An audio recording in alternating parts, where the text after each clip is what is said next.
America అధ్యక్షుడు Donald Trump భారతదేశంతో కీలకమైన వాణిజ్య ఒప్పందాన్ని కుదుర్చుకున్నారు.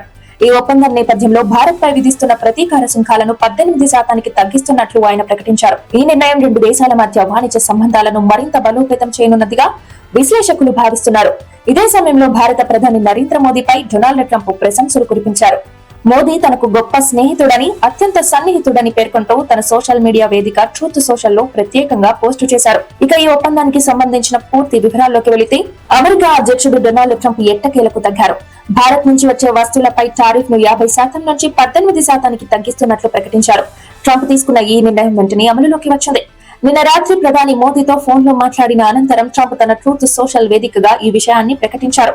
అయితే తాను ఈ నిర్ణయం తీసుకోవడం కేవలం వ్యాపారం కోసమే కాదని, భారత్ పట్ల, మోదీ పట్ల ఉన్న గౌరవం, స్నేహం కోసమేనని ట్రంప్ చెప్పుకొచ్చారు. ట్రంప్ ఈ నిర్ణయం తీసుకోవడం వెనుకున్న బలమైన కారణాలు ఏంటో ఇప్పుడు చూద్దాం. రష్యా నుంచి చమురు కొనడం ఆపివేసి అమెరికా, వెనెజులా నుండి దిగుమతి చేసుకునేందుకు భారత్ అంగీకరించిందని ట్రంప్ పేర్కొన్నారు. ఇది యుక్రెయిన్ యుద్ధాన్ని ఆపడానికి సహాయపడుతుందని ఆయన ఆశాభావం వ్యక్తం చేశారు.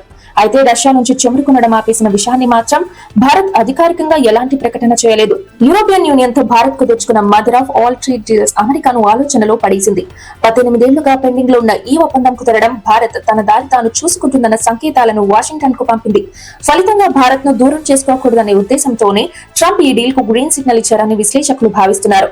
భారత్ తమకు కాకుండా యూరప్ కు దగ్గరవుతుందన్న భయం ట్రంప్ ను చర్చల మేజా వద్దకు రప్పించిందని నిపుణులు అంటున్నారు. ప్రముఖ అంతర్జాతీయ నిపుణుడు ఇయాన్ బ్రమ్మర్ అభిప్రాయం ప్రకారం అమెరికా శక్తివంతమైన దేశమే కావచ్చు. వ్యక్తిగతంగా ట్రంప్ కంటే ప్రధాని మోదీ, చైనా అధ్యక్షుడు జిన్పింగ్ బలమైన స్థితిలో ఉన్నారు. ట్రంప్ ప్రజాదరణ తగ్గిపోతుంది, కానీ మోదీ 10 ఏళ్లుగా అధికారంలో ఉంటూ ఇంకా బలపడుతున్నారు. అందుకే మోదీ నిర్ణయాలకు ప్రపంచ వేదిక పైన ఎక్కువ విలువ ఉంది అని బ్రెమ్మర్ పేర్కొన్నారు. అమెరికా మాత్రమే కాదు, అగ్రరాజ్యాలన్నీ ఇప్పుడు భారత్ వైపు చూస్తున్నాయి. తాజా సమాచారం ప్రకారం కెనడా ప్రధాని మార్క్ కార్నీ త్వరలోనే భారత్ కు రానున్నారు. అమెరికాపై ఆధారపడటం తగ్గించి భారత్ తో ఇంధనం, యురేనియం, ఆర్టిఫిషియల్ ఇంటెలిజెన్స్ వంటి కీలక రంగాలలో ఒప్పందాలు చేసుకోబోతున్నారు. ఈ నిర్ణయంతో భారత్ ఎగుమతిదారులు, ముఖ్యంగా సముద్ర ఆహారం, జౌళి పరిశ్రమలకు పెద్ద ఊరట లభించనుంది.